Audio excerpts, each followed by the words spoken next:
All right, I'm here with Heather Harlos from Bitdefender, and we're here to talk about MDF programs. So this is a series that we're doing to really just go out there and find some of the best programs that are available to MSPs that they should really be taking advantage of. So we've come to the conclusion that not enough people take advantage of the resources that are available to them, and so the best way to solve this problem is through awareness. So thank you, Heather, for joining me today. Thank you for having me. I'm looking forward to it. Yeah, so like first and foremost, and we kind of hit this on the head last time we talked, but that we found that there's kind of like a split with a lot of this, and on one side it's reimbursement, and on the other side it's with these enablement programs, and so those are resources that are made available to the MSP, whether it's like content or training or tools and things like that, and so. At the highest level, could you give me an idea of, what Bitdefender offers in the realm of a reimbursement and then also in the form of enablement? So we actually do all of the above, which is great. When you get to the reimbursement side, that does somewhat depend on your program level. So you do have to hit a certain level before you qualify for MDF funding. However, the way to get there is by taking advantage of all the trainings we have and working with people like me at the company on building out your go-to-market strategy that we do for anybody, whether they're at the highest level or the lowest level. Okay, and so like let's start with that reimbursement. Last time we talked, you had mentioned that you really rely on the MSP to present their campaigns and their ideas, and then you will, and I think if correct me if I'm wrong, but it was like up to 50%. So you're essentially co-funding an approved campaign. And so tell me a little bit about like how the MSP approaches you about that, and then what your approval process is like. Yeah, so I want to make sure everything we do not only makes sense, but the partner is going to get the result they expect out of the activity that they're doing. So one of the requirements that I have when I work with a partner is when they come to us for MDF funding, which you do in a portal called Pan and Mind Matrix, but when they come and request it, we ask for sort of a marketing for dummies business plan, if you will. So what's the strategy around it? What's the audience you're trying to capture? What are the tactics you want to do? And as always, what's the expected ROI? And not to be difficult, but a lot of times you'll find that some of the tactics they're doing, we may have tried with somebody else, and we just know in that region it's probably not going to work, but we can still do something together, but it may make more sense to do X instead of Y, and ultimately they're going to get a better result. So that's sort of the reasoning behind asking for that information. So could you give me an example of like one of the tactics or strategies that you would prefer and that you would like dream of that would come through and you're like an instant approve? Yeah, so obviously I'm an outside of the box thinker.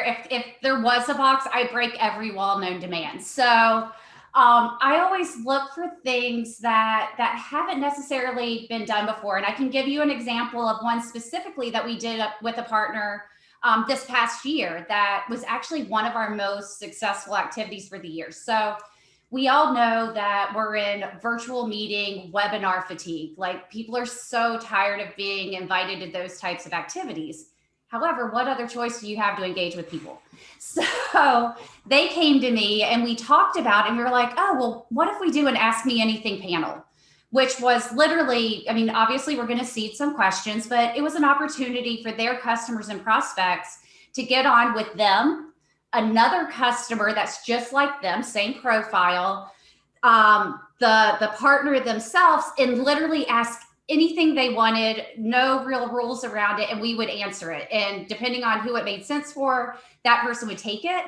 And then the thing we did at the end, which was super exciting, is we did a private concert that was a live request.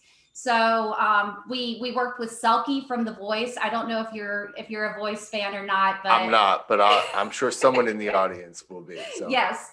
So we actually hired her. She's absolutely amazing, and she does live requests. So not only did we have an Ask Me Anything panel, we also went into a concert that was a live request concert. So it's kind of packaged it all together. And we gave people an opportunity to bring their families in for the concert. We made sure to schedule it at the end of the day, That's so cool. they could huddle around the TV, have a cocktail if they wanted. But things like that are outside the box and interactive are really what make me tick. I think too many times we spend so much time talking about ourselves instead of really talking to the customer and really finding out what they want to hear or what they need to learn. Yeah, and so it's funny because I've been doing a few of these interviews, and I do always seem to hear that like the more unique the approach, the more Mm-hmm. likely, obviously like there's some risk tolerance there. Like you're Oh not yeah. just going to say like yeah, but like I even had someone mention like sending potatoes out, and they approved it and it worked. Like Yeah. so there's all these kind of it seems like that there should be some definite like uniqueness to the strategy. But obviously, then there's also the tried and true. So, like, Mm-hmm. is there, anything that, let's say, someone that's not overly confident about marketing, that is a more tried and true thing that they can execute on? That where, like, it's not going to have this like incredible high success rate, but at the same time, it's not going to fall flat either. I mean, really, any tactic done the right way can be successful. And what I mean by that, and I always tell people when I do trainings with them, when you talk to everyone, you reach no one.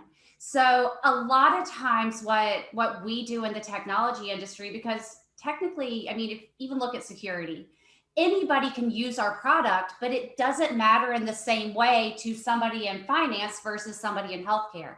So if you really take the time to know who you are, who your audience is, it can be something as simple as an email that can be really effective if you're truly talking to the person and not trying to reach everybody.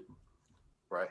And so, like, let's say I'm an MSP and I come to you and I say, hey, I've got an idea for a campaign. Um, I've put together, this like ebook, let's say like a guide Mhm. specific to nonprofit boards. And I want to like put this on a LinkedIn lead gen format. And I want to target, these people specifically. Let's say it's like maybe 10 of the most or the worst hacks in nonprofit history and everything your board should know about them, right? And so like Mhm. now you're going and let's say you want to say, for this quarter, I want to spend this much on these type of ads targeted to these type of people. Is that enough for you to say like, okay, yeah, like this sounds like a good idea. Let's explore it a little bit. 100% yes. What I will say is it takes 5 to 7 touch points in different mediums to make an impact. So what I would come back with is, okay, we're going to do this, but what's that secondary touch point that we can add in there? What's the third one? What's the fourth one? And that's where that collaboration comes together, that we actually build a really good plan by the end of it.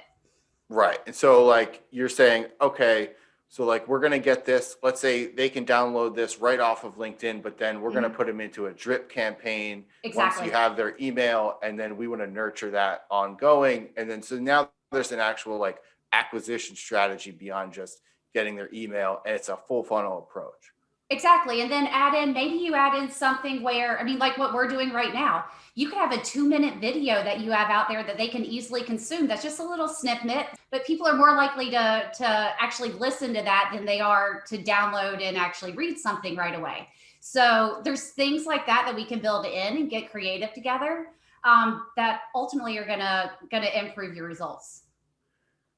Awesome. So like let's pivot back over to now the enablement side.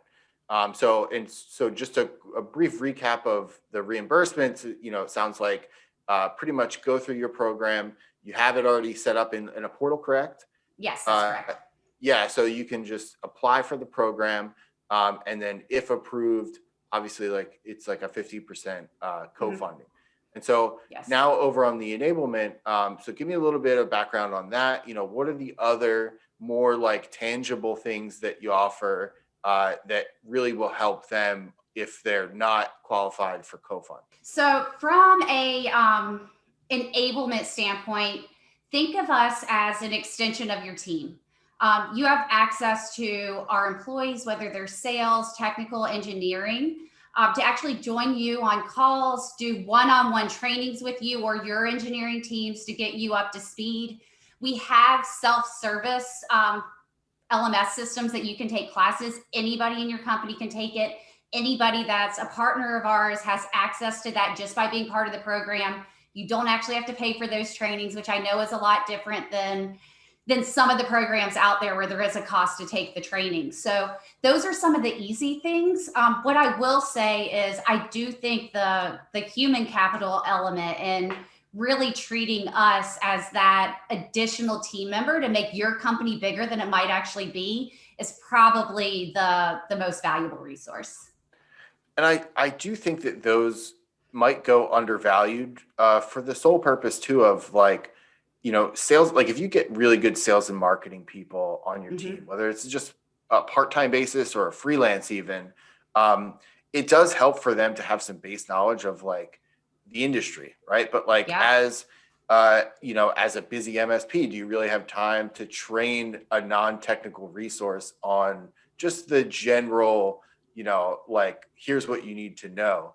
And so, we found that like putting salespeople through, our salespeople when I was in MSP, putting them through these trainings and stuff, it does help them get a Mm-hmm. better grasp on things of like what they need to know and that because other than just kind of following, like the help desk and whatever's going on or other salespeople, it's hard to really get a grip on it.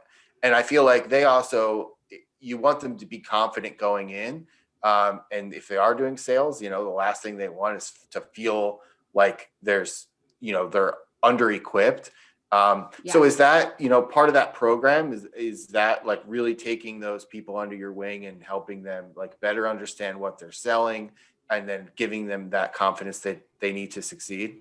100%. And I'll say we don't stop there. I personally think, especially when you look at MSPs, a lot of people and business owners are also the technicians, are also, I mean, fill in the blank, they're doing it all.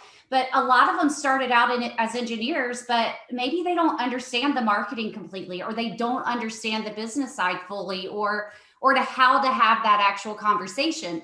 So what we've done is actually built out trainings outside of selling a product because I mean that's a small piece of what you do really. I mean a really small piece. So an example, and we just finished actually training our internal team today on being trainers, was building out a training on virtual selling.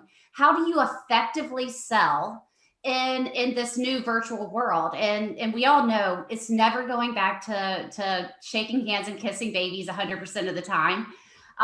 So we wanted to make sure that people were prepared for that and our customers were prepared for that. So we actually put together a training of best practices. How do you actually leverage the tools effectively? How do you kill PowerPoint, and not meaning don't use it, but how do you kill traditional PowerPoint where you're talking to slides and really interact with people like you would at a whiteboard? So like, that, and to me, that's really impactful. The fact that like you can take, your product out of it completely and just say Mm-hmm. like, how do we just, offer these resources that just improve them as, people, as workers, Yes. make them better at, whatever they're doing and make their life easier. Do you kind of track success through these things? And so like, are you able to see that like, oh yeah, we, when we launch these benefits to our partners, there's Mm-hmm. some like tangible difference to the amount of like Bitdefender that they sell in the end? Yeah, that's actually, I mean, I will say, I'd like to say we do it all out of the goodness of our hearts. But that is a benefit. When you help somebody improve their business, who are they going to think of first when an opportunity comes about? So it's sort of that indirect, it really makes you a partner and not a product. And when you're working with a partner, you're obviously going to think about them first. So we do, I mean, we do see benefits from it. Right. And so, all right. So, like, let's, final question. This is the big one. Like, how do they get started? You're talking to your partners right now. Like, tell them exactly what to do, how to do it, and, give them the kick in the pants that they need.